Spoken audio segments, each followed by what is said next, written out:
ทางให้ถึงอสังขตะอสังขตะธรรมเป็นยังไงภิกษุทั้งหลายความสิ้นราคะความสิ้นโทสะความสิ้นโมหะหมายถึงความสิ้นกิเลสเอิ้นว่าอสังขตะได้แก่นิพพานเนาะทางที่จะให้ถึงนิพพานนี้ให้ถึงอสังขตะนี่เป็นยังไงภิกษุทั้งหลายสมาธิที่มีทางวิตกมีทางวิจารสมาธิที่มีแต่วิตกมีแต่วิจารบ่มีวิตกและสมาธิที่บ่มีทางวิตกบ่มีทางวิจารนี่แหละเป็นทางสู่อสังขตธรรมคันเอาพระสูตรไปอธิบายบ่สามารถอธิบายได้อย่างหนึงเพราะพระสูตรนี่นะเพิ่นจะเว้าฌานวิสีเว้าฌานสี่แม่นหยังแน่ปะปฐมฌานปฐมฌานทุติยฌานตติยฌานและจะตุตฌานเพิ่นจะเว้าฌานสี่แบบนี้ทีนี้ฌานสี่นี่นะปฐมฌานนี่คือฌานที่มีวิตกและมีวิจารอันนี้นัยยะพระสูตรเด้อทุติยฌานเนี่ยละทั้งวิตกละทั้งวิจารได้ทีเดียวเลยก็เป็นสมาธิที่บ่มีทั้งวิตกบ่มีทั้งวิจารเลยตติยฌานจตุตฌานก็แน่นอนบ่มีทั้งวิตกบ่มีทั้งวิจารอยู่แล้วเป็นอันว่าจะไปอธิบายคำนี้บ่ได้บ่เนี่ยอธิบายคำว่าอวิตักกะวิจารมัตตาธัมมาสมาธิที่บ่มีวิตกมีแต่วิจารนี่นะอธิบายบ่ได้พระสูตรนี่นะเพราะฉะนั้นในอภิธรรมเลยมีปัญจมฌานปัญจมฌานเมื่อมีปัญจมฌานปฐมฌานนี่ละแต่วิตกขออภัยปฐมฌานมีทั้งวิตกมีทั้งวิจารทุติยฌานละวิตกมีแต่วิจารตติยฌานก็บ่มีทั้งวิตกบ่มีทั้งวิจารจตุตฌานและปัญจมฌานก็เช่นกันบัดนี้อธิบายได้เนาะพระสูตรเพิ่นเว้าไว้จังซั่นคันผู้ใดปฏิเสธอภิธรรมก็คือบ่สามารถเข้าใจพุทธพจน์ข้อนี้ได้เนาะเราเบิ่งองค์ธรรมของมันบัดนี้องค์ธรรมของมันองค์ธรรมของบทแรกสวิตกะสวิจาราธัมมาสวิตกะสวิจาระจิต55ดวงจิตที่มีทั้งวิตกมีทั้งวิจาร55ดวงแม่ผมยิ้มแล้วฮู้แล้วว่าดวงใดแม่นบ่คือกามจิต44เว้นทวิปัญจวิญญาณปฐมฌานจิต11เจตสิกประกอบ50เว้นวิตกและวิจารเป็นหยังคือบ่เอาเจตสิก52เพราะเฮาเอาวิตกและวิจารมาเป็นตัวตั้งแล้วว่าธรรมที่มีวิตกมีวิจารบ่แม่นธรรมคือวิจารและวิตกสมมุติว่าเขาอยากจะฮู้ว่าผู้ที่มานำแม่เพลงกับบ่ได้นับแม่เพลงถูกบ่อันนี้คือการผู้ที่มีในวิตกและในวิจารก็คือบ่นับวิตกและวิจารเจตสิก52เลยตัดเหลือแค่50เนาะเบิ่งแผนจิตหน่อยหนึ่งเพื่อจะทำความเข้าใจตื่มจิตที่มีวิตกพร้อมมีวิจารพร้อมนี่นะมี55ดวงกามวจรจิต54นี่มีออกสิไว้มีวิตกหมดเว้นแค่ทวิปัญจวิญญาณเว้นทวิปัญจวิญญาณ10 54ลบ10เหลือ44ดวงและอัปปนาจิตปฐมฌานอีก11ดวงย้อนหยังย้อนปฐมฌานเนี่ยมีองค์ฌาน5คือหยังแน่วิตกวิจารปีติสุขเอกคตามีครบบ่มีวิตกวิจารนำกันบ่มีนี่เอิ้นว่ามีทางวิตกมีทางวิจารน่าจะทันเนาะ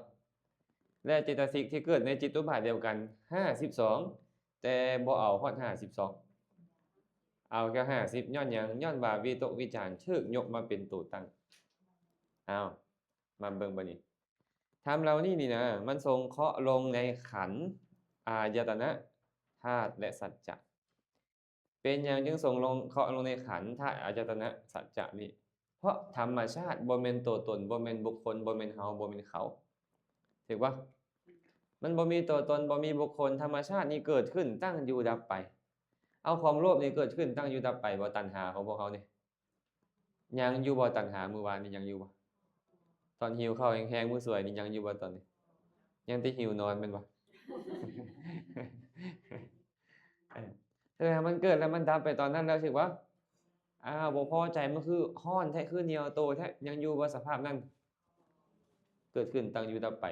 มื้อเช้านี่ยกอาหารประเคนนำกันเด้อสาธุยังอยู่บ่ตอนนั้นน่ะอ้าวหมดไปแล้วตัวนี้มื้อเช้านี่แม่เอาจินตลาขับรถต้องแนวมันยังอยู่บ่ตอนขับรถนั่นน่ะไปไสแล้วดับไปแล้วสภาพธรรมมันบ่แม่นตัวตนบ่แม่นบุคคลบ่แม่นเฮาบ่แม่นเขาแต่เฮามาสมมุตินี่สมมุติอันนี้เป็นหมู่อันนี้เป็นพวกอันนี้เป็นลูกอันนี้เป็นเต้าอันนั้นชื่อนี้อันนี้ชื่อนั้นก็กลายเป็นตัวตนบุคคลขึ้นมาแล้วก็มายึดบัดนี้ยึดว่าอันนี้ผัวข้อยเมียข้อยลูกข้อยพ่อข้อยแม่ข้อยมิตรสหายข้อยพี่น้องป้องปายข้อยคนของข้อยคนของเขาแหละไม่หยังตามมาทุกข์ คันคนเขาตายค่อยสะใจคนค่อยตายค่อยให้หาถูกเปล่านี่แหละ ธรรมชาติของมันคันเป็นตัวตนบุคคลขึ้นมาเพิ่นก็เลยมาส่งเคราะห์ว่ามันบ่แม่นตัวตนแต่มันเป็นเพียงขันธ์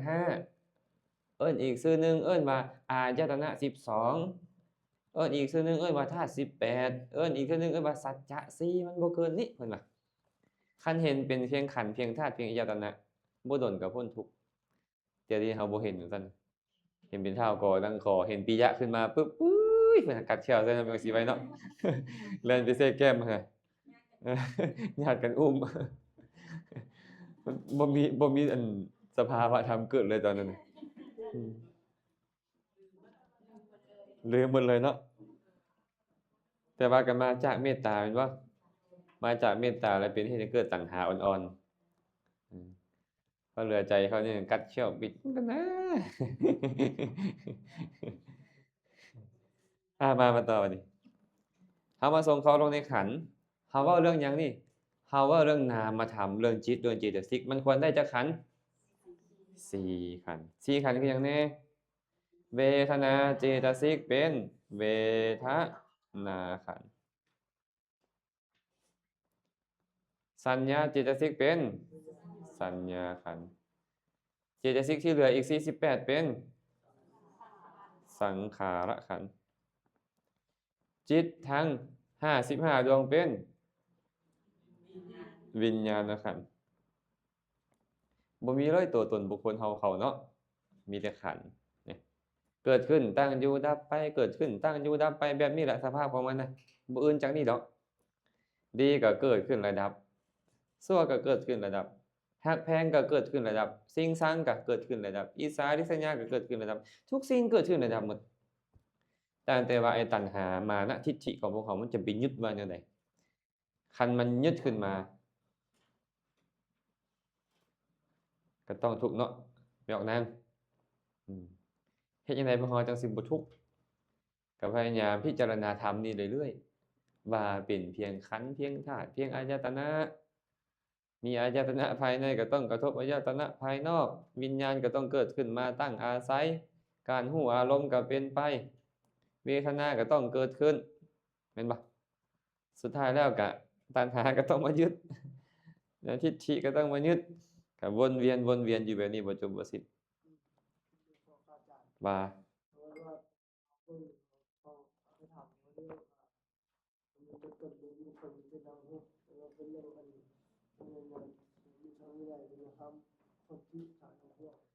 อันใดก็อ๋ออาจารย์แก่นคำนี่โอ้ยเพิ่นฟังธรรมแล้วเพิ่นเป็นนักคิดตรงนี้พวกเรานี่ต้องคิดคือเพิ่นเลยนะเพิ่นบอกว่าในเมื่อว่าบ่มีตัวตนบุคคลเฮาเขาเป็นหยังพระพุทธเจ้าจึงห้ามเสพเมถุนธรรมกับผู้หญิงสาวจำพวกเป็นหยังคือห้ามเสพล่ะเพราะเสพแล้วมันผิดศีล ผิดศีลนั้นมันเฮ็ดให้ขันธ์ห้าเกิดในอบายเฮ็ดให้มีอายตนะอยู่อบายเอาบ่ล่ะอายตนะอยู่อบายนะเจ้าก็จะไปยึดแบบอยู่อบายได้อืมแม่นอยู่ดอกว่าบ่แม่นตัวตนบุคคลเราเขาแต่ว่าสิ่งที่เราบ่เอิ้นว่าตัวตนบุคคลเราเขานี่นะมันสามารถสร้างเวทนาอันเผ็ดร้อนสามารถสร้างทุกขเวทนาให้เกิดขึ้นทั้งกายเผ็ดร้อนได้สามารถสร้างเวทนาให้สุขขึ้นในทางกายเผ็ดร้อนได้สามารถเฮ็ดให้เจ้าเห็นรูปเฮ็ดให้วิญญาณที่บ่ดีมาเห็นรูปบ่ดีได้สามารถเฮ็ดให้วิญญาณที่ดีมาเห็นรูปดีเป็นต้นได้คันเจ้าบ่ยึดบ่เป็นหยังแต่ว่าในเมื่อเจ้ายังเข้าอบายอยู่นี่เข้าถึงอบายนี่ผู้บ่ยึดบ่สามารถเข้าถึงอบายได้แล้วแม่นบ่แต่พวกเราก็ต้องหยุดเขาเจ็บปวดบนสัตว์นรกเนี่ยพระพุทธเจ้าบอกว่าภิกขุทั้งหลายในมหาอเวจีนรกนี่นะเป็นโกงเหล็ก100โยชน์พุ่นน่ะสัตว์นรกนี่3ขาวุธพุ่นน่ะมันเอาไปตั้งอยู่นี่นะเหล็กหลาวเท่าลำตาลเสียบลงมาแต่ด้านเทิงจนฮอดด้านลุมเสียบด้ามรุนสอดขึ้นไปทางเทิงเสียบทางหน้าสอดไปทางหลังเสียบทางหลังสอดเข้าไปทางหน้าเสียบทางข้างซ้ายข้างขวาสอดเข้าไปหากันไฟนรกอเวจีนั้นพุ่งออกจากโพรงเหล็กนั้น100โยชน์โดยรอบบางการบางครั้งบางคราวประตูนรกเบื้องทิศตะวันออกเปิดสัตว์นรกเจ็บปวดทรมานทนบ่ได้แล่นเหยียบเท้าซ้ายลงไฟอยู่พื้นมหาอเวจีนรกไหม้วูบขึ้นเลยควนขึ้นยกเท้าซ้ายขึ้นเอาขาขวาลงไฟไหม้วูบขึ้นยกเท้าขวาขึ้นเอาเท้าซ้ายลงมันร้อนมันอยู่แบบนี้จนไหม้เข้าไปนี่เลยนะแล่นไปใกล้สิฮอดประตูทิศตะวันออกประตูปิดก่อนบางครั้งบางคราวก็ตะวันตกทิศเหนือทิศใต้เปลี่ยนไปเปลี่ยนมาอยู่จังซี่แต่บ่สามารถรอดพ้นได้มันยึดบ่มันจังค่อยสิแล่นหนีมันอยากทุกข์บ่แต่ว่ามันต้องทุกข์แม่นบ่มันเป็นเพียงขันธ์ธาตุอายตนะก็จริงเนาะแต่ว่าการเฮ็ดแบบนี้เป็นปัจจัยแห่งทุกข์ได้เนาะบ่คืออยู่อุตรกุรุทวีปเด้เสพสมลูกเต้าเมียไผบ่มีปัญหาเลยอันนั้นน่ะเพราะเขาบ่ห่วงแหนอีหยังอันนี้เขาห่วงแหนบ่สามีห่วงแหนภรรยาของตนบ่เมื่อมีคนมาล่วงละเมิดภรรยาของตนอันเป็นสมบัติของตนทุกข์บ่เขาก็เลยต้องมีวิบากอันเป็นทุกข์เกิดขึ้นอันนี้มันจะเป็นเหตุเป็นปัจจัยถึงบ่มีความห่วงแหนก็ตามแต่ญาติโยมเมื่อมีการเสพสมกันแล้วตัณหาเกิดขึ้นในใจบ่ตอนเสพสมมีตัณหาเกิดขึ้นบ่เป็นบุญหรือเป็นบาป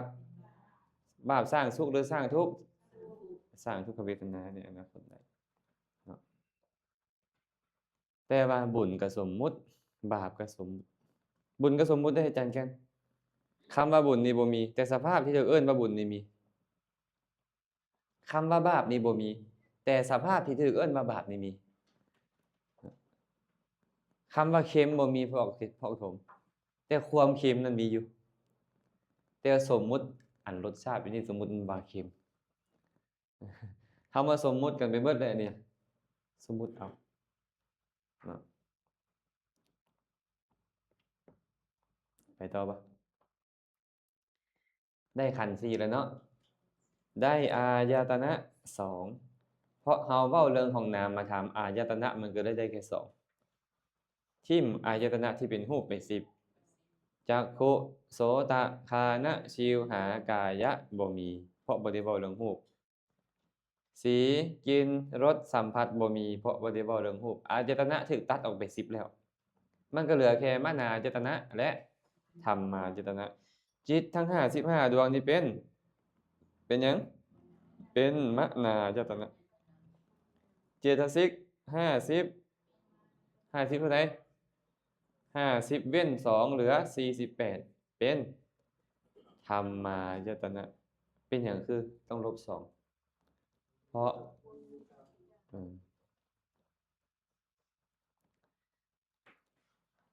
50บ่แม่นเหลือ48แต่50เลย50ขออภัย52ลบ5052ลบ2เหลือ50แม่บอกบี้เรามักให้ได้อันตอนเว้าลงนี่ถามหมู่เพิ่นเว้าหยังเมื่อกี้เพิ่นเว้าหยังเพื่อสิไปซื้อเลขกูชื่อ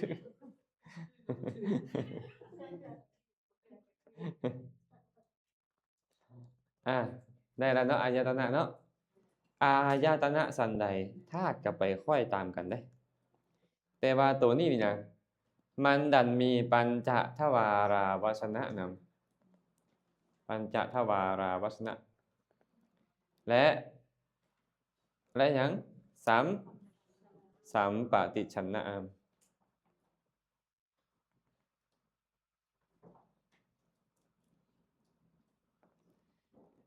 สองตัวนี้น่ะเอิ้นมันว่ามโนธาตุฉะนั้นมันก็เลยได้ทำ3ประการคือมโนธาตุธรรมธาตุและมโนวิญญาณธาตุนี่เป็นอธิบายไว้รุมแล้วธาตุ3คือปัญจทวาราวัชนะ1สัมปติชนะ2เอิ้นว่ามโนธาตุสวิตกะสวิจารจิตที่เหลือหมายถึงจิตที่ประกอบด้วยวิตกวิจารณ์52เป็นมโนวิญญาณธาตุเป็นหยังคือเหลือ52บอกเพราะมันมี55มัน55ดวงเอามโนธาตุ3ออกไปแล้วก็เหลือ52เจตสิก50ที่เหลือเป็นธรรมธาตุเป็นธรรมธาตุง่ายบ่อะไรบ่อยง่ายบ่พอเข้าใจเจ้าเฮ็ดนำทาเป็นนั่นธรรมชาติจัดสรรอาจารย์บ่แม่นดอกนี่น่ะทีนามิทะกำลังเล่นงานนี่น่ะ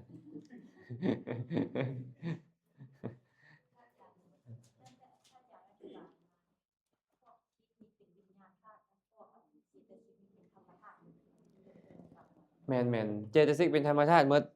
แปลว่าจิตนี่เป็นธาตุ7เป็นธาตุ7จักขุ2ดวงเป็นจักขุวิญญาณธาตุโสตะ2ดวงเป็นโสตวิญญาณธาตุฆานะ2ดวงก็เป็นฆานวิญญาณธาตุชิวหา2ดวงก็เป็นชิวหาวิญญาณธาตุกายะ2ดวงก็เป็นกายะวิญญาณธาตุส่วนไอ้สัมปติสนะ2กับปัญจทวาราวัชนะเนี่ย3อย่างนี่เอิ้นว่ามโนธาตุที่เหลือป่ะเนี่ย13แล้วที่เหลือเท่าไหร่89ลบ13เหลือเท่าไหร่76เอิ้นว่ามโนวิญญาณธาตุมโนวิญญาณธาตุคันเป็นอายตนะกับมนายตนะคันเป็นอายตนะนี่เป็นมนายตนะหมดเลยได้จิต89ดวงเลยเป็นมนายตนะคันว่าอายตนะคันว่าธาตุต้องแยกมนายตนะออกเป็น7อย่าง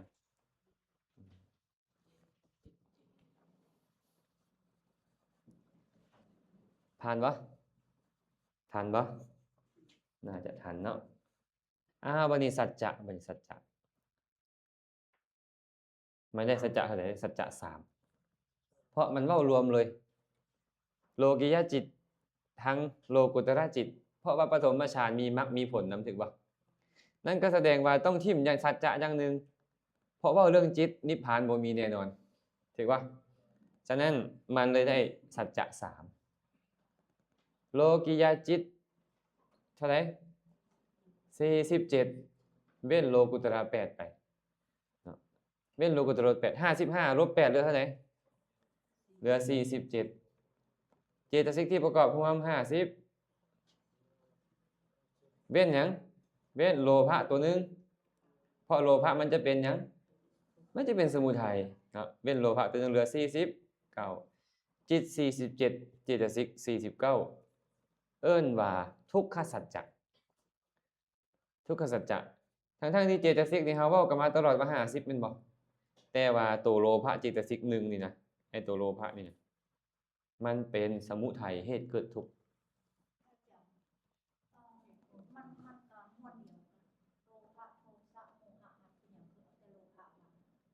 เพิ่นเว้าเจาะจงไปที่โลภะเพราะเพิ่นเว้าค่อยตามพระสูตรภิกษุทั้งหลายทุกข์เป็นจังใดหนอได้แก่อุปาทานขันธ์5สมุทัยเป็นจังใดหนอได้แก่ตัณหาอันเป็นตัวสร้างภพเพิ่นก็เลยเว้าค่อยตามพระสูตร แม่นๆเลยเอาตัวนี้ทั้งๆที่โทสะมันก็สร้างทุกข์นะมันก็พาเราไปอบายแล้วเดี๋ยวนี้โมหะมันก็พาเราไปอบายแม่นบ่แต่ว่าไปเน้นตรงที่ตัณหานี่เพราะผู้มีตัณหาจะมีอวิชชานำมีโทสะนำแน่นอนผู้ที่มีตัณหานี่นะอืมแม่มอนเข้าใจบ่เพิ่นก็เลยไปให้เครดิตตัวโลภะนี่มันเป็นใหญ่เลยในการสร้างสังสารวัฏนะโลภะเจตสิกเป็นหยังก็เป็นสมุทัยโอ้อาจารย์ต้องเคาะลงมาอีกอันหนึ่งเด้อสรุปเรื่องนี้เด้อเดี๋ยวสิมาแปลงมันทีหลังเด้อฟ้าวแฮงฟ้าวยังบ่ได้สอนฟ้าวสงคานทวงมื้อนั้นอาจารย์ปานใดสิแล้วหนังสือเมื่อคืนก็เลยเฮ็ดให้มันแล้วบ่ค่อยมีเวลาเลยกลับมาแต่เทศน์มาก็มาลุยต่อ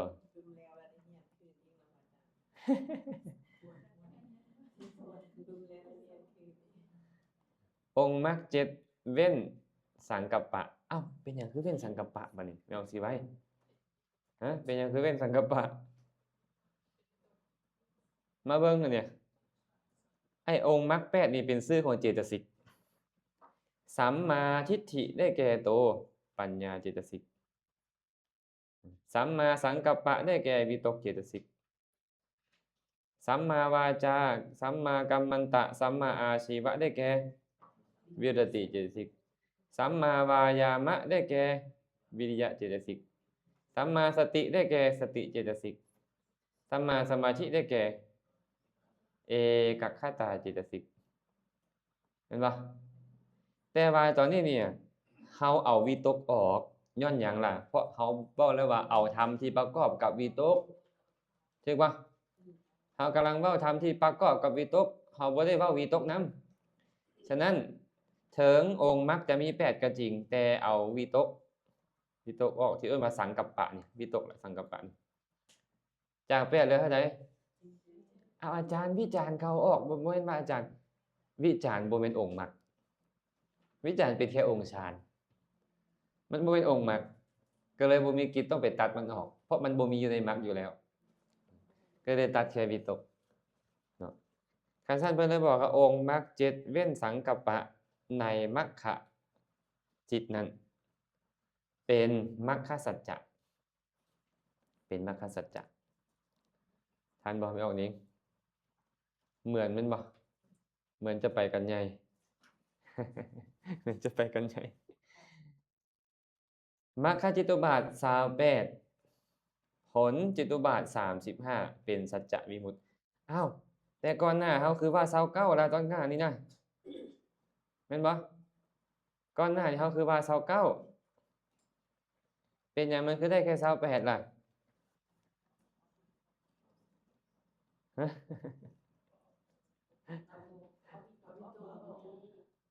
เอาวิตกออกมาเจตสิกเท่าไหร่ในมรรคเนี่ย36ครับ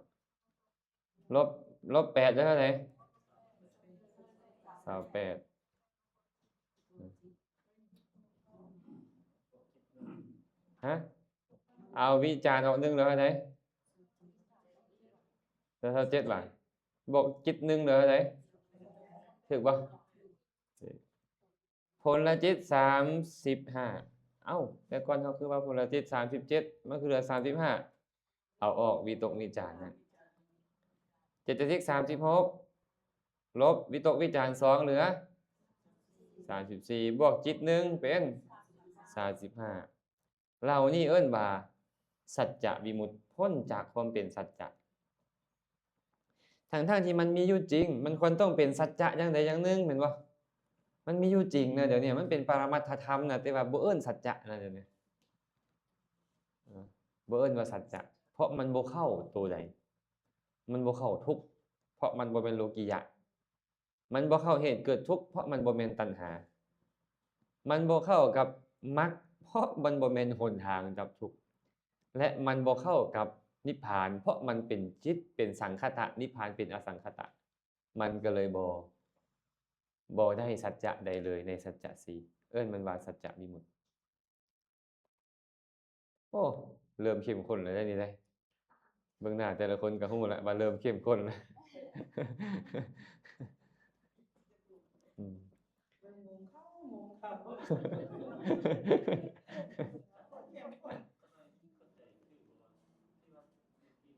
มักค่ะคิดอยู่ว่าเราแค่โลกที่จางพอมาเพราะว่าเขาว่ามันคิดดี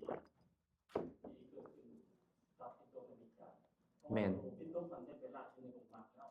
แล้วฉะนั้นตัวที่ตัวมันหลักจาง แม่นก็ไล่ไปนี่แหละ36หั่นนะเอาออก8เอามรรค8ออกก็เหลือ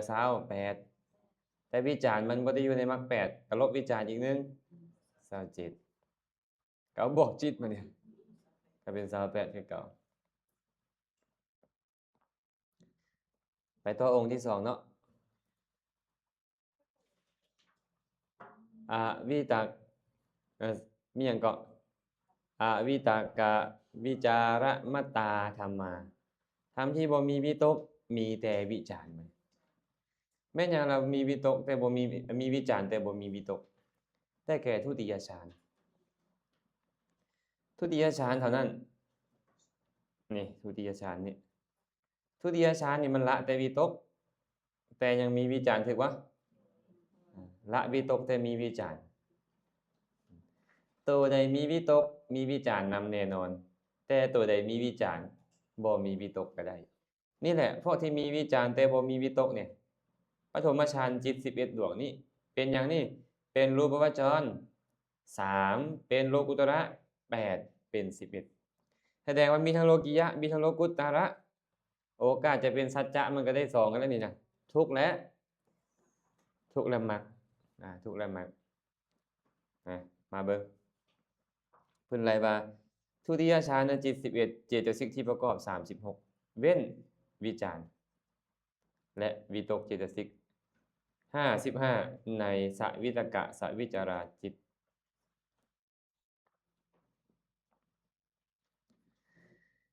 ธรรมเหล่านี้เมื่อจำแนกโดยขันธ์อายตนะธาตุและสัจจะแล้วได้ขันธ์4อายตนะ2ธาตุ2สัจจะ2แน่นอนแหละเมื่อมันเว้าเรื่องนามธรรมมันก็ต้องได้ขันธ์4แน่นอนเวทนาเจตสิกเป็นเวทนาขันธ์สัญญาเจตสิกเป็นสัญญาขันธ์สังขารเจตสิก34ที่เหลือเอิ้นว่าสังขาร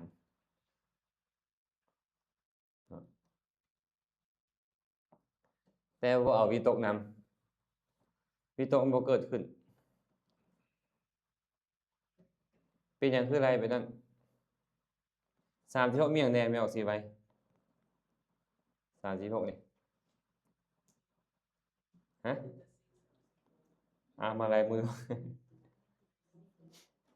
อัญญสมนาจิตสิก13ได้หมดบ่ได้หมดเนาะได้หมดแท้ต้องบอกก็ต้องตัดวิตกแม่นคันสิเอาวิจารณ์ออกเพราะว่าเอาแต่ทำความวิจารณ์ก็ตัดวิจารณ์อีกเป็นเท่าใดอัญญสมนาเหลือ11บวกโสภณะ25รวมเป็น30 36อาจารย์อยู่มรรคจิตมันมีกรุณามุทิตาอยู่บ่มีแต่มันมีอยู่ในรูปวจรรูปวจรมีกรุณาและมุทิตาฉะนั้นเจตสิกทั้ง36นี่นะ36ดวงเนี่ยเป็นขันธ์ไป2เป็นเวทนาขันธ์และสัญญาขันธ์ไป2ที่เหลือก็เป็นสังขารขันธ์34นะส่วนจิต11ดวงนี้เป็นวิญญาณขันธ์เป็นวิญญาณขันธ์ผ่านบ่ขันธ์5ขันธ์4นี่ผ่านเนาะหมายถึงเวทนาดิเวทนาเป็นเวทนาขันธ์ สัญญาก็เป็นสัญญาขันธ์36ลบ2นี่ออกก็เหลือ34ไอ้34นี่เป็นสังขารละขันธ์เนาะส่วนวิญญาณ11ดวงก็คือปฐมทุติยฌานจิต11ดวงนั้นเป็นวิญญาณขันธ์มันบ่แม่นเฮาจังหน่อยเลยเนาะว่าแต่เรื่องขันธ์กับธาตุอายตนะไปเลยเด้อนี่สงเคราะห์ในอายตนะได้อายตนะ2เพราะว่าเว้าเรื่องแต่นามธรรมมันเกิดได้อายตนะ2คือหยังล่ะจิตทั้ง11ดวงเป็นมนายตนะเจตสิก36เป็นธรรมายตนะเนาะ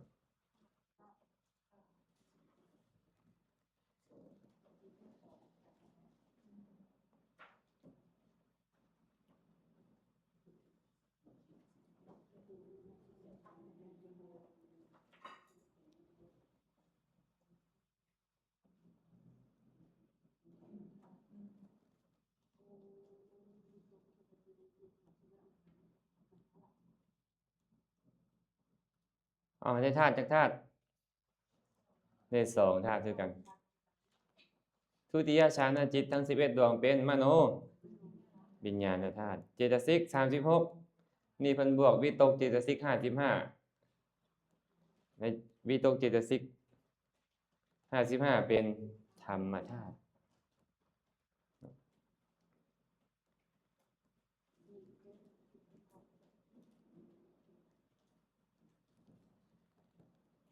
โลกิยฌานจิต3คือหยังโลกิยฌานจิตก็คือทุติยฌานที่เป็นกุศลวิบากและกิริยาจัดเป็นหยังเป็นทุกขสัจจะเจตสิกที่เกิดร่วมพร้อมเนาะและโลกิยวิตกเจตสิกอีก47 55เอาไปเปลี่ยนเหลือ47เป็นทุกขสัจจะองค์มรรค7เว้นสังกัปปะในทุติยฌานนั้นเพราะทุติยฌานมันบ่มีวิตกอยู่แล้วเป็นบ่และสัมมาสังกัปปะคือวิตกเจตสิก4ในปฐมฌานจิตเป็นมรรคสัจจะแสดงว่าได้ทุกข์กับได้ทางดับทุกข์มรรคจิตุบาทที่เหลือมรรคจิตุบาทที่เหลือ28ก็แบบเมื่อกี้นี่เลยเนาะก็เว้นวิจารณ์ผลจิตุบาท35เว้นวิจารณ์เจตสิก4ในปฐมฌานผลจิต4เป็นสัจจะวิมุตติมาเบิ่งเพิ่นอธิบายตัวรวมก่อนหน่อยหนึ่ง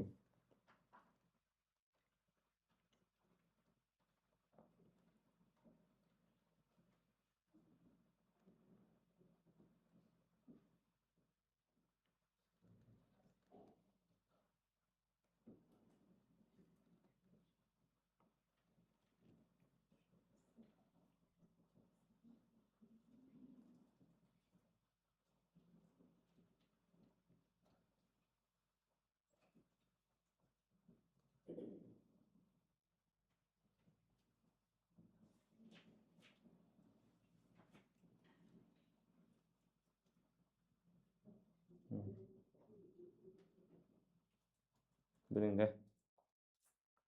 อหมดตัวนี้วิตากะวิจาเรสุเป็นต้นเพื่ออธิบายนะในวิตกและวิจารณ์2ดวงนั้นวิจารณ์เจตสิกดวงเดียวประกอบแก่ธรรมเหล่านั้นฉะนั้นธรรมเหล่านั้นชื่อว่าวิจารมตตาได้แก่ทุติยฌานจิต11ดวงเจตสิก36เว้นวิจารณ์และเจตสิก55ที่ประกอบกับสวิตกะสวิจารณ์กับสวิตกะจิต55หมายความว่าธรรมที่ชื่อว่าวิจารมตตานั้นยอมนับโดยเฉพาะธรรมที่ประกอบกับวิจารณ์ดวงเดียวบ่นับธรรมที่ประกอบกับวิตกนำฉะนั้นในสวิตกะสวิจาร66ยกเว้นกามจิต44ปฐมฌานจิต11เสีย และในจำนวนเจตสิกที่ประกอบกับทุติยฌานจิตนั้นก็ต้องยกเว้นวิจารเจตสิกนำส่วนวิตกเจตสิก55เมื่อเกิดขึ้นพร้อมกับจิต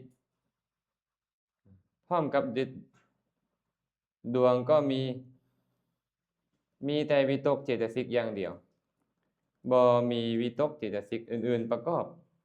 แต่มีวิจารเจตสิกประกอบอยู่ฉะนั้นจึงชื่อว่าวิจารมตะได้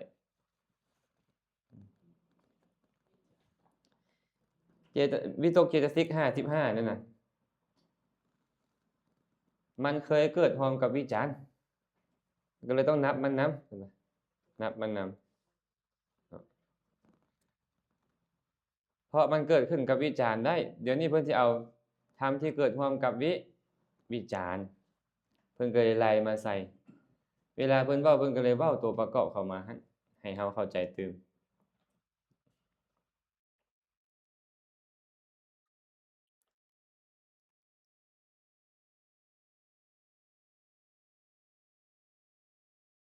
กลับมาเบิ่ง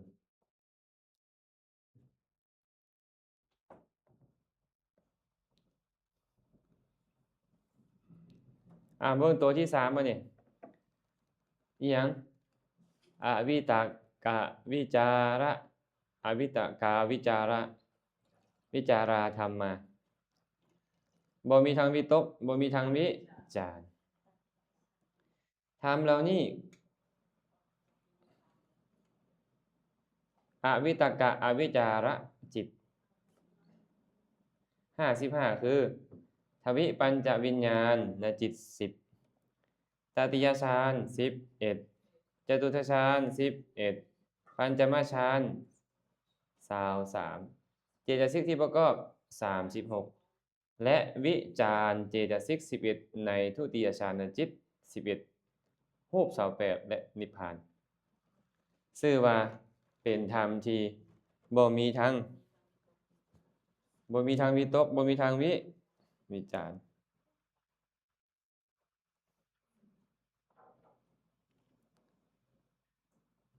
ฟังทันบ่ตัวแรกนี่จิต55มีหยังแน่มาเบิ่งในรูปภาพทวิปัญจวิญญาณ10บ่มีวิตกบ่มีวิจารตติยฌานจตุตฌานปัญจมฌาน33บวกกับจังนี่12บวก33เป็น40เท่าไหร่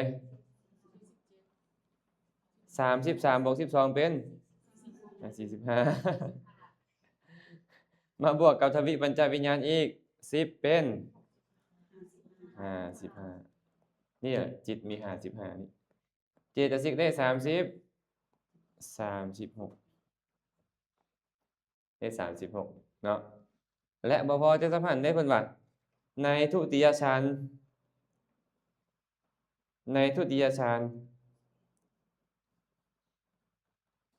ธรรมที่ประกอบกับทุติยฌานนี่ก็ชื่อว่าบ่มีวิจารเพราะเอาแต่ธรรมประกอบกับวิจารธรรมที่ประกอบกับวิจารก็บ่มีวิจารถูกบ่ธรรมที่ประกอบกับวิจารมันก็ชื่อว่าบ่เอาวิจารรูปได้ประกอบกับวิจารบ่เป็นวิปยุตแน่นอนนิพพานก็บ่มีวิจารบ่มีวิตกบ่มีวิจารแน่นอนอาจารย์ตัวนี้เด้อาจารย์ตัวปฐมฌานมันก็บ่ประกอบกับวิตกบ่แม่นบ่แม่นมันบ่มีประกอบกับวิตกแต่มันมีวิจารแต่เพิ่นจะเอาธรรมที่บ่ประกอบกับวิจารก็เลยต้องไล่เอาตั้งแต่ทุติยฌานเพราะทุติยฌานนี่น่ะมีวิจารบ่มีวิตกแสดงว่าธรรมที่เกิดพร้อมกับวิจารนี่มีบ่นี่อยู่ในวิจารนี่อยู่ในทุติยฌานนี่มีบ่ก็ต้องได้เอาพวกนี้ธรรมที่เกิดพร้อมกับวิจาร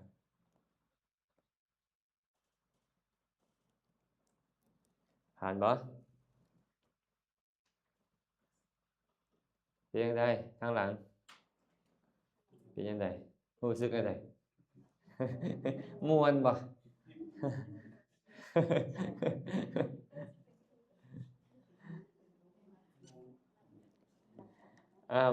บัดนี้มาส่งเคราะห์เนาะ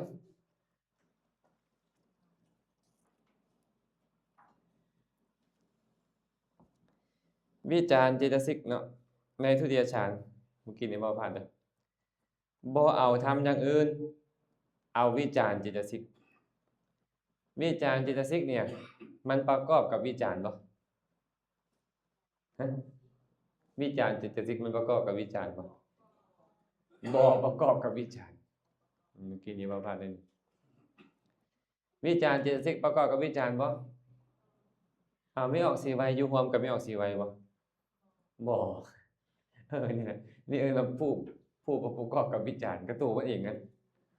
ตัวมันเองมันประกอบกับวิจารณ์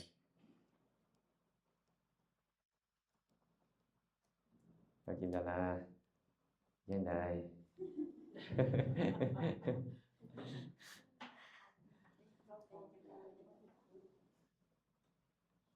แล้วแก้วมีความรู้สึกอะไรพอเป็นไปได้อยู่มาส่งเคราะห์มาเนี่ยส่งเคราะห์ขันธ์อายตนะธาตุและสัจจะได้ขันธ์5บ่เนี่ยเป็นหยังมันคือได้ขันธ์5ก็รูปมันก็บ่ประกอบกับวิจารณ์นี่แม่นบ่รูปมันก็บ่ประกอบกับวิตกบ่ประกอบกับวิจารณ์อืม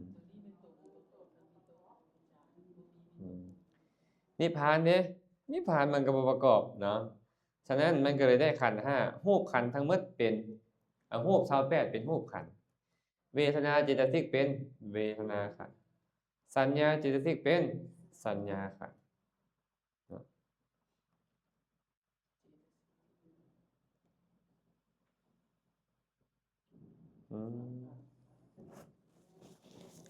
นี่เขียนผิดนี่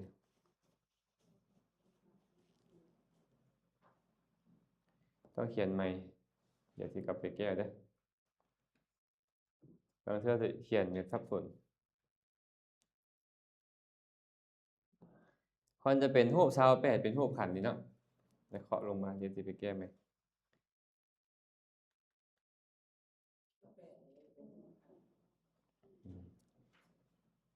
เวทนาเจตสิกเป็นเวทนาขันธ์สัญญาเจตสิกเป็นสัญญาขันธ์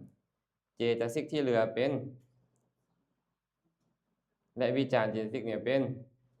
สังขารขันธ์ส่วนอวิตกะอวิจารจิต55เป็นวิญญาณขันธ์เป็นวิญญาณขันธ์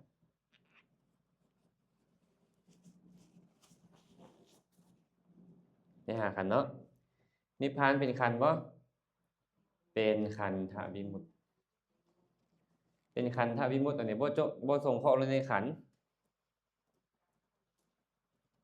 เข้าใจบ่บ่ส่งเคราะห์ลงในขันธ์อายตนะ12ครบเลยรูปทั้งหมดก็เป็นอายตนะ10คือจักขุโสตคานะชิวหากายะรูปเสียงกลิ่นรสสัมผัสได้ขันธ์10โอราลิกะรูปใดส่วนรูปที่เหลือก็เป็นธรรมายตนะเจตสิกก็เป็นธรรมายตนะจิตเป็นมนายตนะธาตุได้17เว้นหยังนี่เว้นหยัง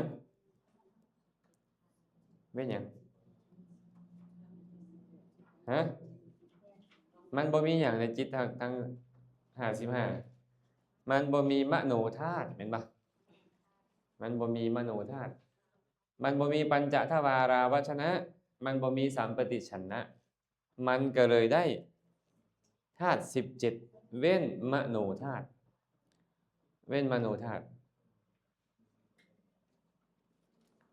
ทันปะเว้นมโนธาตุ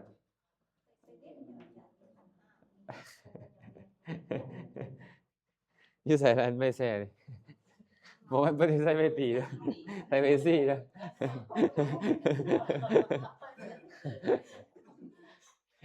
จิต5 15นี่เนาะนี่เขาไล่ตัวนี้จิต5 15 จักขุโสตคานะชิวหากายะทั้งสองฝ่าย10เนาะและตติยฌานจตุตฌานปัญจมฌานอาหูปฌานรวมเป็น55ดวงมันเป็นได้แค่หยังเป็นได้แค่หยังมโนวิญญาณธาตุแต่มโนธาตุมันคือตัวนี้ตัวปัญจทวาราวัชนะกับสัมปติฉันนะแต่ตัวนี้บ่ได้อยู่นำจิต55ดวงนี้มันก็เลยบ่มีมโนธาตุนี้เข้าใจปะเพราะมันมีแต่ตัวนี้เด้เฮ้ยปัญจวิญญาณ10ตัวนี้อยู่นอกขอบมันก็เลยบ่เอาบ่ได้ไล่ตัวนี้เข้ามาเมื่อบ่ได้ไล่ตัวนี้เข้ามาธาตุก็ได้แค่17บ่ได้มโนธาตุ3ตัวแต่ว่า2ประเภทเห็นปะ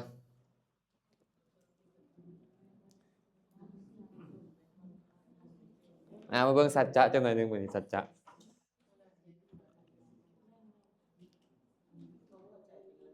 ชาตินี้บ่เป็นหยังชาติหน้าเขาจะปัน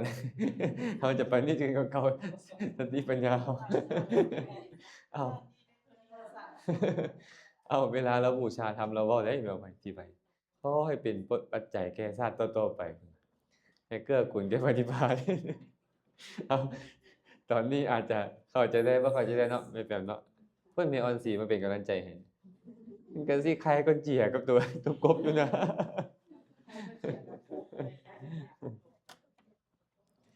เอาเบิ่งใหม่ส่งข้อลงสัจจะได้สัจจะ3เป็นหยังได้สัจจะ3เพราะมีทั้งโลกิยะโลกุตระและนิพพานแม่นบ่โลกิยะจิตทั้งหมด31เจตสิก33โลกิยะวิจารเจตสิก3ตัวใดโลกิยะวิจารเจตสิกในทุติยฌานรูป28เป็นทุกขสัจจะ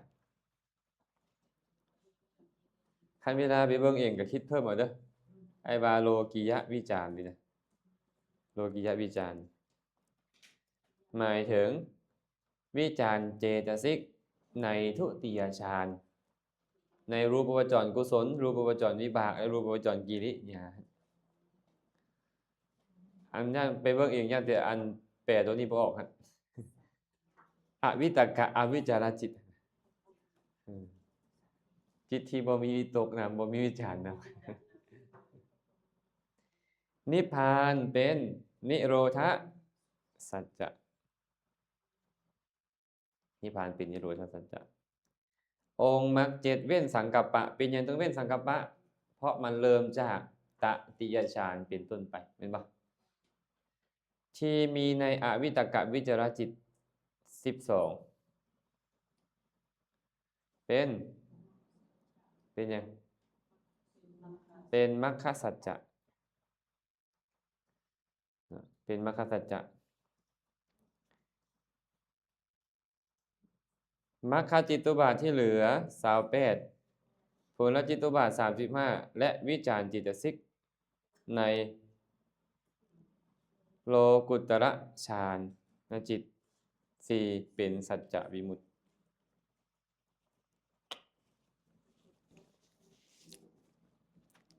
เป็นยังได้12นี่นะพอกของตรงทางนี้ได้12มรรคจิตก็ได้12 3 4 12โสดาปัตติมรรคสกทาคามิมรรคอนาคามิมรรคอรหัตตมรรค4เป็นบ่ตติยฌานจตุตฌานปัญจมฌาน3 4ก็ได้12มรรคจิตตุบาทที่เหลือกับผลจิตและวิจารจิตสิก8ในโลกุตระที่เป็นทุติยฌานที่เป็นทุติยฌานเป็นสัจจะวิมุตติพ้นจากความเป็นสัจจะเป็นสัจจะวิมุตติวิจารเจตสิกในสวิตกะสวิจารจิตเป็นติกะวิมุตติอันนี้โหดได้ป่ะเนี่ยบ่เป็นสัจจะวิมุตติเด้เป็นติกะวิมุตติอาจารย์แก้นเป็นเลยคือเอิ้นติกะวิมุตติฮะเป็นจังได๋คือเอิ้นติกะวิมุตติ ฮะเพราะว่าบ่สงเคราะห์เข้าในติกะนี่เลยบ่สงเคราะห์เข้าในบทแรกบ่สงเคราะห์เข้าในบทที่2บ่สงเคราะห์เข้าในบทที่3เพราะเพิ่นเว้าแต่ว่าเว้นธรรมที่บ่มีวิจารณ์แม่นบ่ท่านวิจารณ์ก็เลยบ่ได้สงเคราะห์เข้านำตอนธรรมที่บ่มีวิตกมันมีวิจารณ์ได้เนาะไม่ธรรมที่บ่มีวิจารณ์วิจารณ์ก็เลยบ่ถูกสงเคราะห์เข้านำวิจารณ์นั้นจึงจัดเป็นติกะวิมุตติบ่มีการสงเคราะห์เข้าในบททั้ง3เลยคันผู้ใดบ่เข้าใจก็ไปอ่านตัวอธิบายนี้เพิ่มก็จะพอเข้าใจขึ้นอธิบายไว้เรียบร้อยแล้วเนาะว่า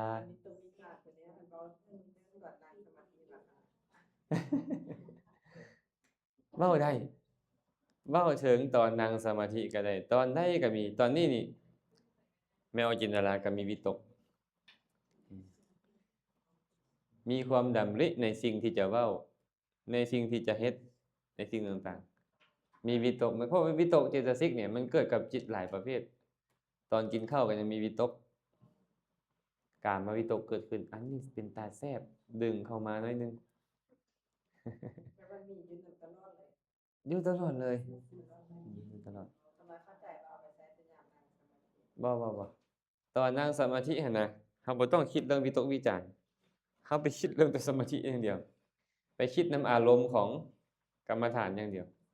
เราบ่ต้องไปคิดบ่ต้องไปตึกไปตองอิหยังพวกนี้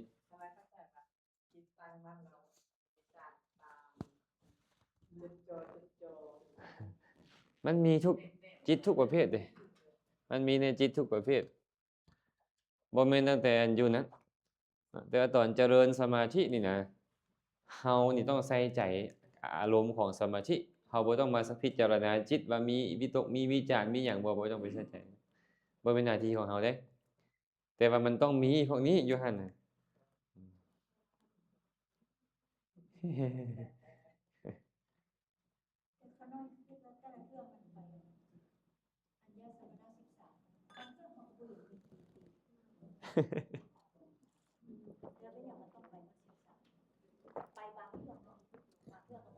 บางเทื่อก็บ่มี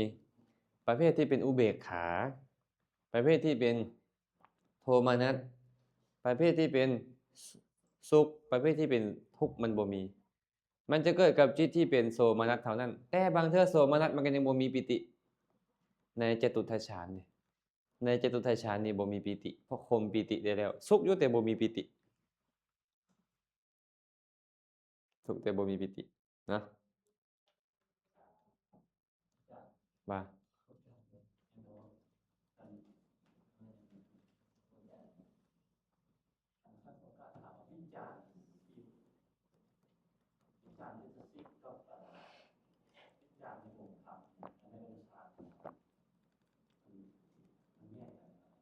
ก็ตัววิจารณ์เจตสิกนั่นแหละมาเป็นวิจารณ์ขององค์ฌาน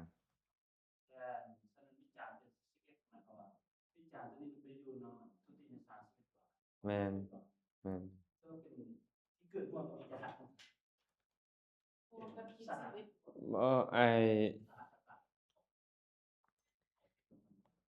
วิจารณ์เจตสิกมันมีอยู่ในทุติยฌานเนาะแสดงว่าวิจารณ์เจตสิกเขาบ่เอาเพราะเขาจะเอาธรรมที่ประกอบด้วยวิจารณ์ธรรมที่ประกอบด้วยวิจารณ์ก็คือเจตสิกที่เหลือกับจิตถูกป่ะวิจารณ์จึงบ่ได้ถูกสงเคราะห์เข้าในนี้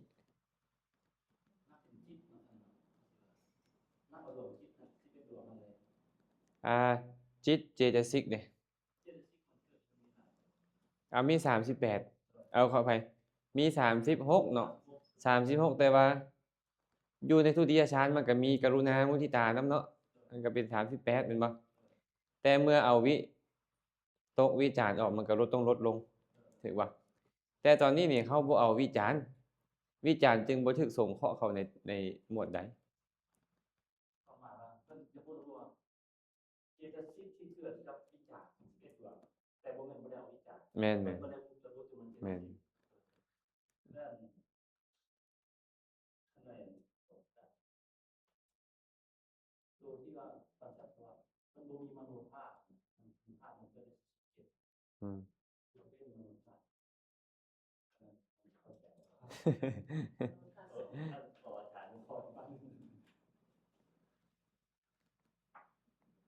อ่ะอาจารย์สิมาให้สีแดงเด้อว่าสิเป็นตรงใดเด้อในบทสุดท้ายนี่เนาะบ่มีทางวิตกบ่มีทางวิจารณ์แม่นบ่อ่ามีนี่10 11 11 11 12มันบ่มีมันบ่ได้อยู่นำเฮานะสัมปติชนะกับปัญจทวาราวาสนามันบ่ได้อยู่ในบทนี้เพราะฉะนั้นบทนี้จึงบ่เอามันเมื่อบ่เอามันมันก็เลยบ่มีมโนธาตุเมื่อเหลือหยังนั้นบัดเนี่ยมันก็เป็นธาตุอื่นจักขุวิญญาณ2ดวงก็เป็นจักขุวิญญาณธาตุโสตวิญญาณ2ดวงก็เป็นโสตวิญญาณธาตุฆานวิญญาณ2ดวงเป็นฆานวิญญาณธาตุชิวหาวิญญาณ2ดวงเป็นชิวหาวิญญาณธาตุกายวิญญาณ2ดวงเป็นกายวิญญาณธาตุอีก35ดวงเป็นหยังบัดนี้อีก45ดวง45ดวงก็เป็นมโนวิญญาณธาตุมันบ่มีโตที่จะไปเป็นมโนธาตุก็เลยต้องตัดออกไปเพราะบ่ได้อยู่ในบทนี้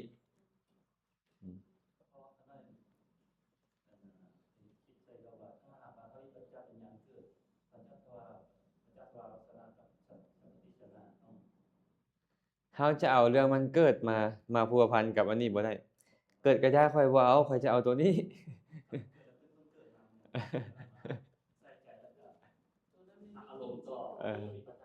ก็เลยคือมันต้องมีแม่นบ่แต่ว่าบ่ควรเอาแบบนั้นในบทนี้เพิ่นบ่ให้นับแบบนั้น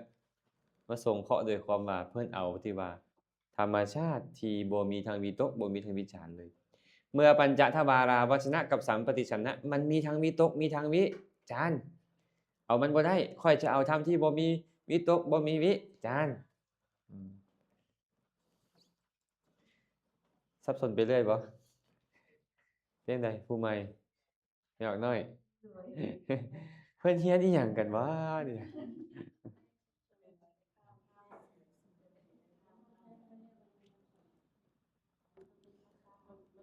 ก่อนสิไปมาจังซี่มันเอานิทานให้แม่เพชรจักบาทก่อนนะน้อยเพชรน้อยพวกน้อยข้อยน้อยบ่เฝ้าอีเลยได้นี่น่ะ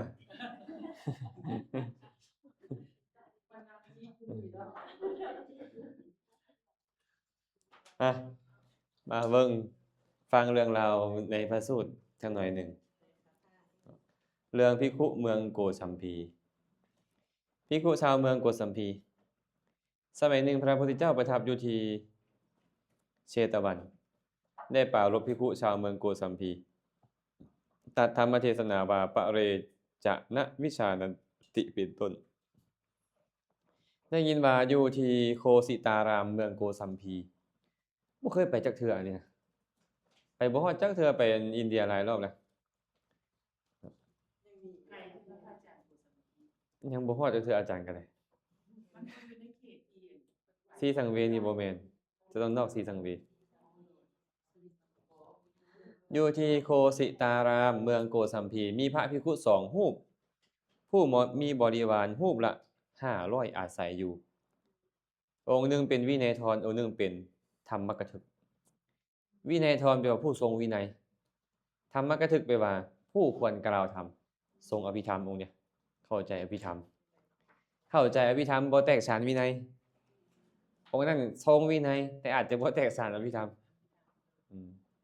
ในภิกขุสององค์นั้นมื้อหนึ่งพระธรรมกถึกชำระห่างกายไปถ่ายอุจจาระถ่ายปัสสาวะในห้องน้ำแล้วเหลือน้ำชำระไว้ในภาชนะอยู่ห้องน้ำแล้วก็ออกไปธรรมดาพระสงฆ์ข้าเจ้านี่นะห้ามเหลือน้ำไว้ในขันอยู่ในห้องน้ำบ่ได้แม่นตักน้ำแล้วเหลือน้ำไว้ในขันบ่ได้ข้อวัดของพระนี่นะจะเข้าห้องน้ำนี่ห้ามนุ่งจีวรเข้าห้องน้ำบ่ได้เด้ต้องถอดจีวรไว้ใส่จีวรเข้าไปในห้องน้ำเป็นอาบัติทุกกฎเด้และก็ห้ามใส่เกิบเข้าไปพร้อมจะเข้าไปไว้ก็บ่ได้ต้องค่อยๆเข้าไปจะเวิกผ้าเขาก่อนก็บ่ได้และต้องก่อนจะค่อยเข้าไปเพื่อว่าผู้อยู่ในข้างในจะไอแฮมต่อ คันองค์อยู่ข้างในมีอยู่บ่อาแฮมตอบเป็นอาบัติ องค์อยู่นอกนี่เปิดเข้าไปเลยบ่อาแฮมก่อนเป็นอาบัติ ต้องมีอาแฮมก่อนได้เออจื้อได้ปฏิเมธหมอนเด้อข้อวัดต้องไปเอาไปใส่ได้อนี่ต้องอาแฮม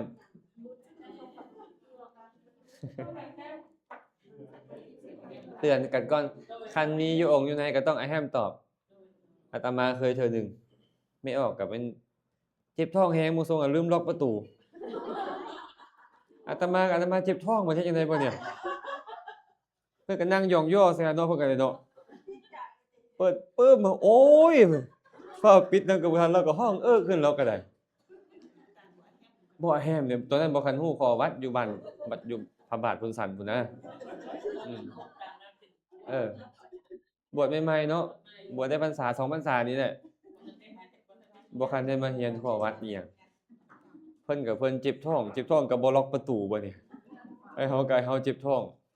เฮาก็ที่โซนอีหยังไปฮอดก็ดึงฟาดเอาแล้วก็เลยโอ๊ยไม่เอาขออภัยบ่ฮู้ว่าจะเป็นเซาเจ็บท้องเลยก็บ่จักเราก็ได้เออเนี่ยอันนี้เว้าสู่ฟังว่าข้อวัดของพระต้องเป็นแบบนี้ไปแฮมแล้วก็เข้าไปเวลาทายนี่น่ะต้องบ่ให้มีเศษอีหยังอยู่หั่นต้องล้างก้นเรียบร้อยเด้สมัยก่อนมีพระองค์หนึ่งบ่ล้างก้นเราเกิดในตระกูลพราหมณ์เราบ่สามารถเอามือนี่ไปเช็ดก้นเราได้คันบ่มีน้ำอุ่นเราบ่ล้างก้นนุ่งไปเลยพี่น้องเอ้ยตัวนอนก็ไปจึบ่เนี่ยอืมขนาดนั้นเลยเด้เขาถือกันขนาดได้เท่านั้นจนเป็นเหตุให้บัญญัติห้ามต้องล้างและเวลาจะชำระเนี่ยห้ามใช้ไม้ที่เป็นปมใช้ไม้ที่เป็นคมต้องไม้ที่บ่เป็นปมบ่เป็นคมจึงค่อยชำระได้จังซี่มีข้อวัดหลายข้อผ่านซะตัวนี้เว้ามาเว้าเรื่องของนี่ห้ามเหลือน้ำไว้ในนี่ในขันฉะนั้นเวลาพระทรงองค์ข้าเจ้าเพิ่นฮู้ข้อวัดนี่น่ะข้าเจ้าเข้าห้องน้ำปึ๊บเขาจะต้องปิดฝาอ่างน้ำแล้วก็คว่ำขันลงถึงบ่คว่ำขันก็แม่นง่ายแต่บ่ให้มีน้ำแต่ว่าพระวินัยทรองค์นี้เนี่ยพระธรรมกถึกองค์นี้นี่น่ะเราบ่ฮู้ข้อวัดแต่ว่าเราแตกฉานในอภิธรรมแตกฉานในธรรมเมื่อเราเข้าไปออกมาปึ๊บพระวินัยทรก็เข้าไปห้องน้ำนั้นพอเข้าไปเห็นก็ไปทายแล้วก็ออกมาก็มาถามอาวุโสท่านเหลือน้ำไว้ในขันบ่พระธรรมกถึกก็บอกว่าแม่นแล้วอาวุโสพระวินัยทรก็ถามว่าท่านบ่ฮู้บ่ว่าการเฮ็ดแนวนั้นเป็นอาบัตินะพระธรรมกถึกก็บอกว่าแม่นแล้วข้อยบ่ฮู้พระวินัยทรก็บอกว่าอาวุโสในเรื่องนี้มีอาบัติอยู่ได้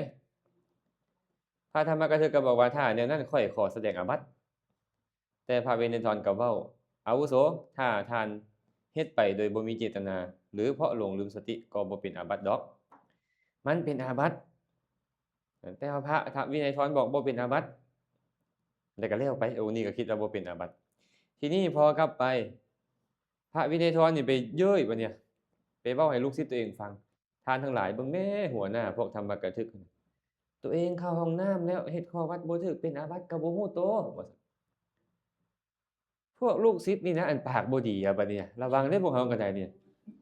อาจารย์เว้าอันใดเอาไปเว้าหมดนี่ก็ยุ่งคือกันเด้นี่เนาะอาจารย์เพิ่นเว้าแนวนี้เด้โอ้ไปเว้าถึงบ่ถูกบ่อนนี่ยุ่งเด้นี่ไปฮอดปึ๊บพวกวินัยทร500อะเนาะไปเห็นกลุ่มธรรมกถึกอาจารย์ของเจ้าน่ะบ่ฮู้อีโน่อีเหน่หยังเป็นอาบัติก็บ่ฮู้อาจารย์เจ้าหั่นนะเพิ่นว่าเครียดบ่ล่ะไปเว้าให้อาจารย์ข้อยอะเว้าเรื่องขันธ์ธาตุอายตนะกับไผอันนี้อัตตาตัวตนน่ะเนาะยึดอัตตาตัวตนบ้าผิดกันไปถามอาจารย์แม่นแท้บ่ว่าอาจารย์เข้าห้องน้ำแล้วเป็นอาบัติก็บ่ฮู้ว่าซั่นก็แม่นข้อยเข้าห้องน้ำเป็นแบบนั้นแท้ใดแต่ว่าข้อยถามพระวินัยทรแล้วเด้เราว่าบ่เป็นอาบัติอันนั้นเราคนขี้ตัวพระวินัยทรนั่นน่ะสิได้บัดเนี่ยอ้าวได้ทางแล้วบัดนี้ลูกศิษย์ก็ได้ไปพ้อลูกศิษย์ของพระวินัยทรอาจารย์ของพวกเจ้าคนขี้ตัวเป็นอาบัติก็ว่าบ่เป็นพระวินัยทรจังได๋มีศีลจังได๋แบบนี้น่ะเฮ็ดกันทั้งสองกรรมสองฝ่ายบัดนี้พอผิดกันแล้วยกโทษยกลงกรรมลงโอเคปนิยกรรมกันเนาะพระพุทธเจ้าไปบอกปานใดก็บ่ฟังมันบ่แม่นผิดกันแต่พระเด้บัดนี้ไม่ออกลาเอ้ย โยมอุปถากกับพิษกันภิกขุณีที่ถือเอาทางวินัยทรกับต่างหากภิกขุณีที่ถือเอาพระธรรมกถึกพิษกันชาวบ้านแตกกันเป็น2ฝ่ายเบิดเทวดาอารักขากับพิษกันออกเป็น2ฝ่ายเบิ่งโอ้คักบ่บัดนี้ระวังเด้พระพิษกันเนี่ยลามฮอดเทวดาพุ่นน่ะเว้นแต่พระอริยเจ้านอกนั้นพิษกันเป็น2ฝ่ายการฮักพระฮักครูบาอาจารย์นี่ก็ระวังเด้อพวกเฮากันได้ต้องมีวิจารณญาณเด้ออันนี้ฮักครูบาอาจารย์เฮาละตามครูบาอาจารย์เฮาหมดนะจักเพิ่นเฮ็ดผิดเฮ็ดถูกบ่สนน่ะบ่ได้ญาติโยมเอ้ยบัดนี้ฟาดกันด้วยหอกคือปากจิ้มแทงกันด้วยหอกคือปากพระพุทธเจ้าไปเตือน3รอบบ่จั่งใดพระพุทธเจ้าไปเตือน3รอบข้าแต่พระองค์ผู้เจริญมันเรื่องของพวกเขาน้อยพระองค์อยู่ซื่อๆคันเว้าภาษาบ้านเฮาก็คือแค่ทางเทิงนี่คันเว้าบ่ม่วนเด้เนาะอันนี้เว้าแบบให้ๆนะว่าพระองค์บ่ต้องมาเตือนพวกเขาน้อยเรื่องนี้พวกเขาน้อยจัดการเองโอ้บ่ต้องคนขวายหลายดอก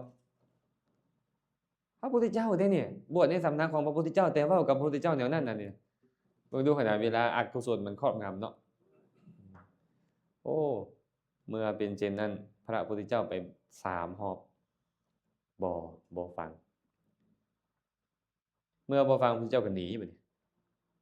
พระพุทธเจ้าหนีไปอยู่ป่าพระกีตวันมีไปผู้เดียวเลยมีช้างกับลิงไปอุปถากกันจะเห็นรูปลิงรูปช้างกันที่เขามักเฮ็ดอยู่วัดนั่นนะเนาะเมื่อเพิ่นบอกบ่ฟังแล้วเพิ่นก็หนีไปเลยเนาะชาวบ้านเด้บัดนี้บ่ได้ฟังธรรมบ่ได้เห็นพระพุทธเจ้าบ่ยอมกราบไหว้บัดนี้ท่านทั้งหลายแต่นี้ต่อไปพวกเขาจะบ่กราบไหว้ภิกขุกลุ่มนี้บ่กราบบ่ไหว้บ่ถวายอาหารหวานข้าวบ่อุปถากดูแลหยังบ่ทำความเคารพเฮาบ่ได้ฟังธรรมจากพระพุทธเจ้าก็ย้อนแนวนี้แหละว่าซั่นโอ้คันต้องเอาชาวบ้านลงโทษได้บางเทื่อก็ได้เนาะพระนี่บางเทื่อก็เหิมเกิมเนาะแม่นเนาะปานเจ้าชายบ่ได้พระนี่ก็ได้บางเทื่อก็ได้พระพุทธเจ้าก็นำเรื่องราวอีหยังมาเว้ามาว่าให้ฟังว่าโทษของการบาดหมางกันแบบนี้แบบนั้นครับบ่เลยบ่มีผู้ใดสนใจพระองค์เลยพระองค์ก็เลยหนีไปเสด็จไปสู่ป่าแล้วเสด็จไปสู่ป่าปาลิเลยกะสู่ป่าปาลิเลยกะพระผู้มีพระภาคเจ้าอาศัยอยู่เมืองปาลิเลยกะประทับอยู่ที่ต้นหางอันงดงามในป่านั้นมีพญาช้างชื่อว่าปาลิเลยกะคอยบำรุงเลี้ยงทรงจำพรรษาอยู่ด้วยความผาสุกหนีไปจำพรรษาอยู่ป่าเลยพุทธเจ้าอุบาสกอุบาสิกาก็บ่ได้ฟังธรรมก็เริ่มบ่เคารพบ่อ่อนน้อมแล้วเนาะตกลงกันเด้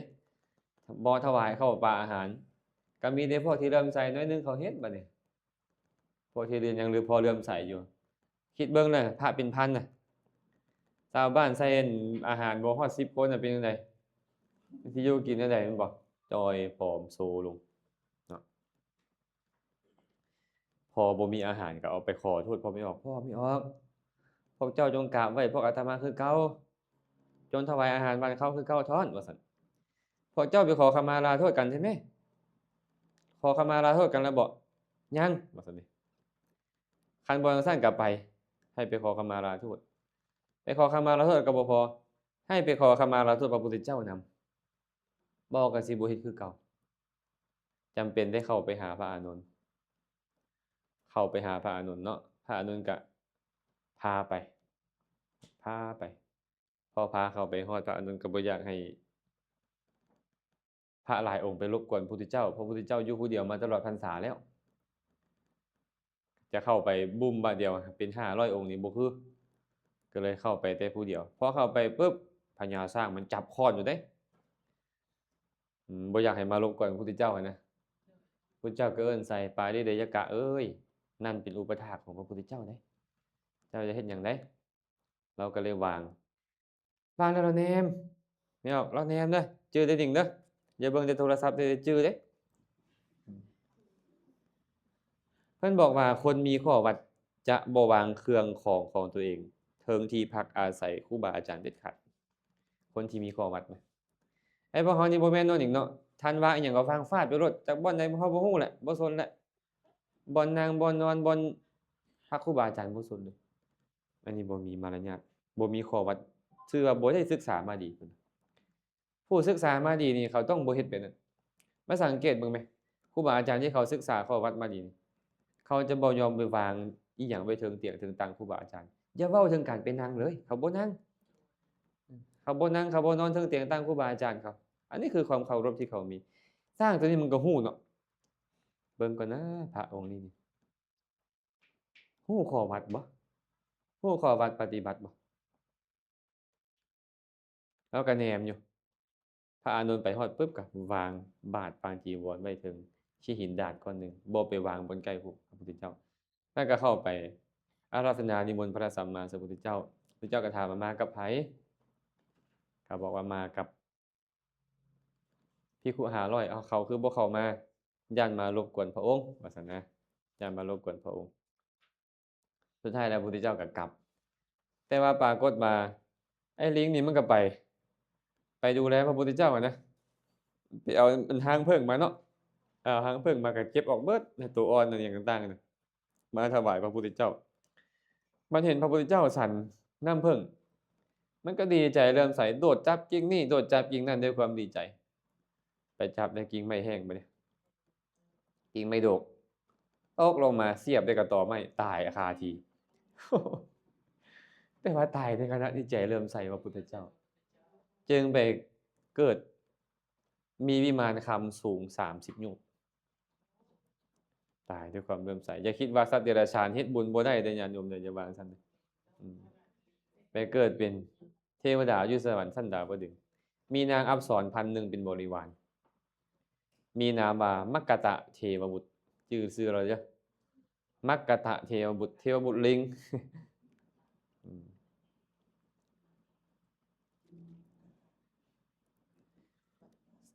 สร้างปาริเลย์กะก็ตายคือกัน หลังจากพระพุทธเจ้ากลับออกไป มันด้วยความรักในพระพุทธเจ้าแหละหัวใจแตกสลายตายหัวใจแตกสลายเนาะ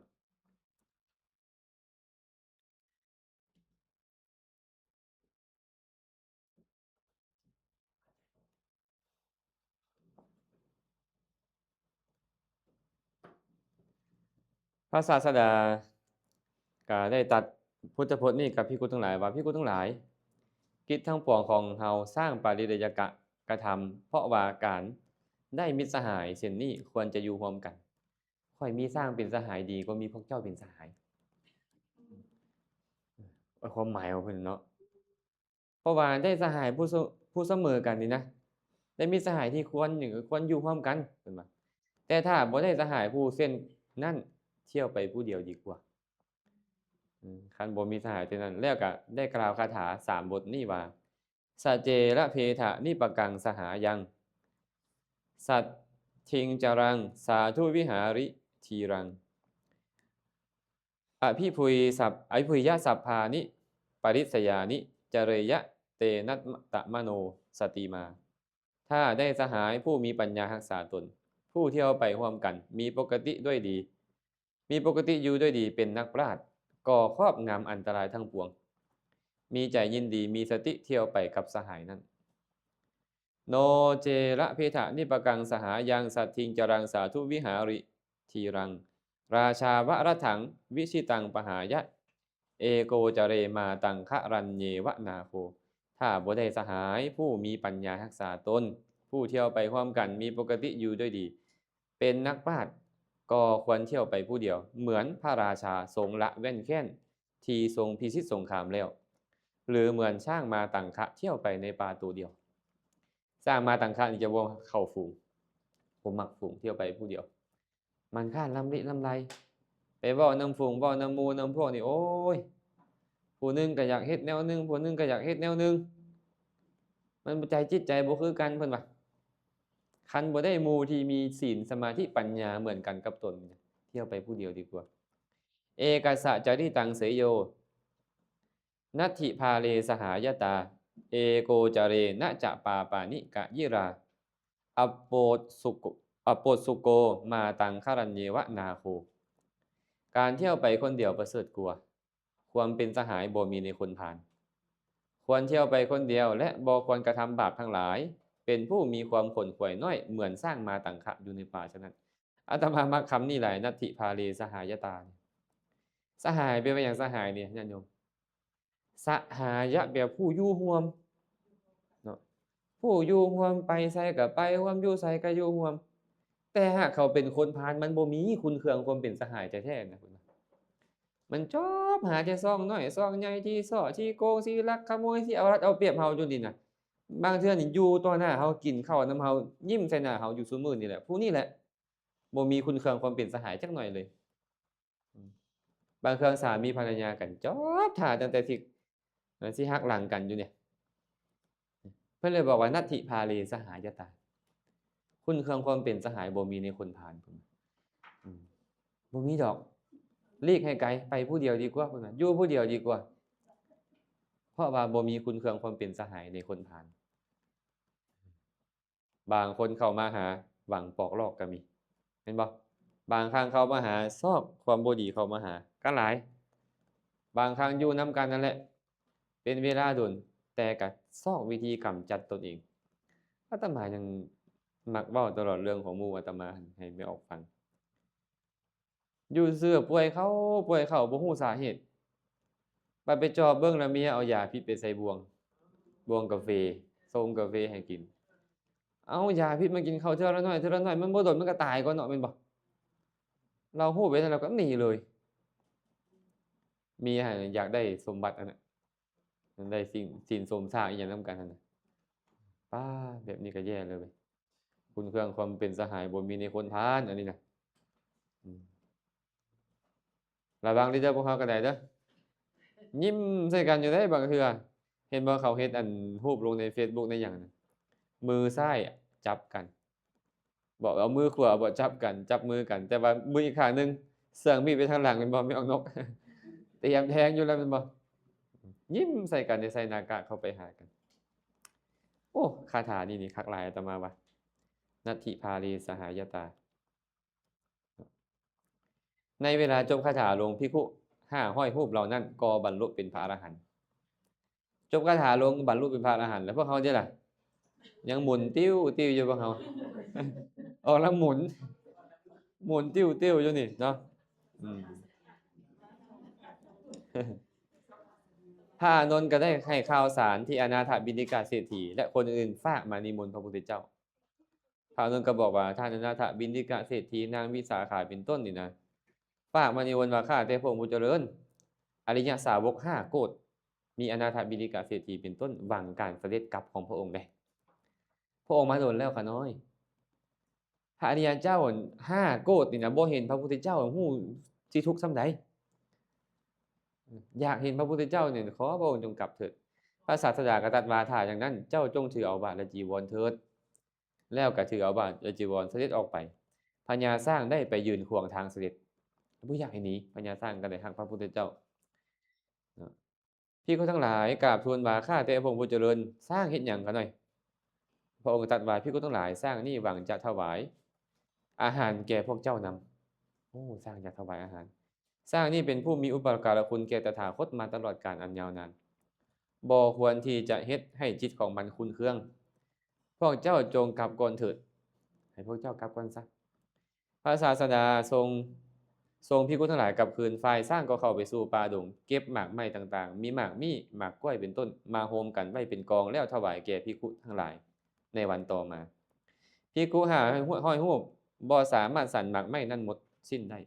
ต้องไปเอามาหลายสำเร็จ500องค์กินบ่หมดอ่ะสร้างกันไปทอดมาเนาะมันได้ให้ทานกับพระอรหันต์500พวกเขานะซื้อกันยังบ่ได้กินพระอรหันต์เนาะจะสร้างไงนะอนุโมทนาบุญนำเราเลยเด้อสาธุเมื่อสำเร็จกิจตภัตแล้วพระศาสดาทรงถือเอาบาตรและจีวรออกไปสร้างกรยางไปในระหว่างภิกษุทั้งหลายแล้วยืนขวางทางอยู่ต่อหน้าพระศาสดาภิกษุทั้งหลายกราบทูลว่าข้าแต่พระองค์ผู้เจริญสร้างต้องการที่หยังพระองค์ก็บอกว่าภิกษุทั้งหลายสร้างนี่วางให้พวกเจ้ากลับไปแล้วตถาคตกลับคืนลำดับนั้นพระศาสดาก็เว้ากับสร้างว่าปาลิเดยกะเอ้ยการไปครั้งนี้ของตถาคตเป็นการไปแบบบ่กลับคืนเลยเด้ ค่อยบ่กลับมาเลยเด้อไปแบบบ่กลับคืนแล้ว ส่วนเจ้าด้วยอัตภาพนี้ยอมบ่มีฌานวิปัสสนามรรคผลอีหยังบรรลุอีหยังบ่ได้เจ้าทราบนี่นะสร้างได้ฟังคำนั้นแล้วก็เอางวงสอดเข้าปากห้องเสียงดังห้องเสียงดังไปความจริงแล้วหากสร้างนั้นได้รับอนุญาตให้พระศาสดากลับคืนมันก็คงจะบำรุงพระศาสดาไปจนตลอดชีวิตด้วยทำนองนี้คันพระพุทธเจ้ากลับมันก็จะดูแลพระพุทธเจ้าตลอดชีวิตเลยแต่ว่าบ่แม่นแบบนั้นเห็นบ่แต่เมื่อพระศาสดาเสด็จถึงเขตหมู่บ้านแล้วตัดว่าปาริเดยกะตั้งแต่บ่อนนี้ไปบ่แม่นเขตของเจ้า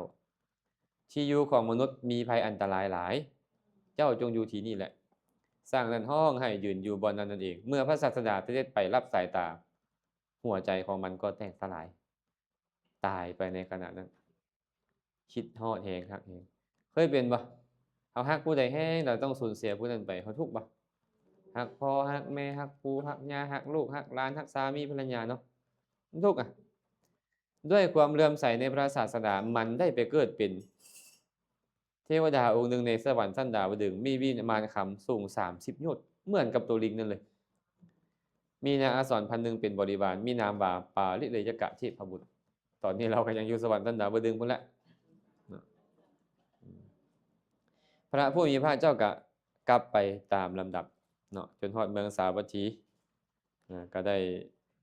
โอวาทแก่ภิกษุทั้งหลายสุดท้ายก็ได้ตัดพุทธพจน์ว่าปาเรจะนวิชานันติมยะเมธะยะมามะเส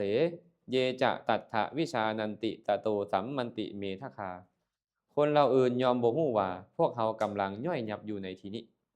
ส่วนบัณฑิตเหล่าใดในที่นี้ยอมฮู้ความทะเลาะวิวาททั้งหลายยอมสงบระงับได้เพราะบัณฑิตเหล่านั้นกำลัง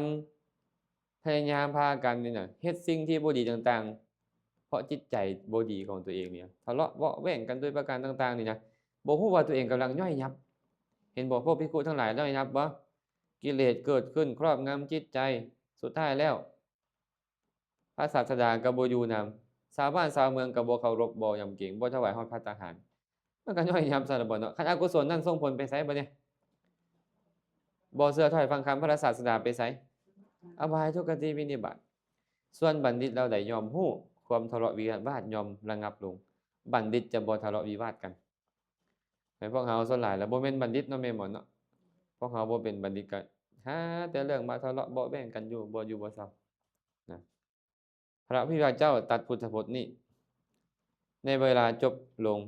ภิกษุทั้งหลายที่มาประชุมกันก็ดำรงอยู่ในโสดาปัตติผลเป็นต้นไอ้กลุ่มที่ไป500บรรลุอรหันต์แล้วได้กลับมาฮอดเมืองสาวัตถีอีกสาวกของเพิ่น5โกฏที่เป็นพระอริยเจ้าแล้วได้เนาะอีกจำนวนหนึ่งยังบ่ได้บรรลุกลับมาประชุมกันฟังธรรมในขณะนั้นบรรลุอริยผลบักหลายๆเนาะคาถานี้ก็จบลงแบบนี้อันนี้เป็นเรื่องราวที่มีปรากฏใน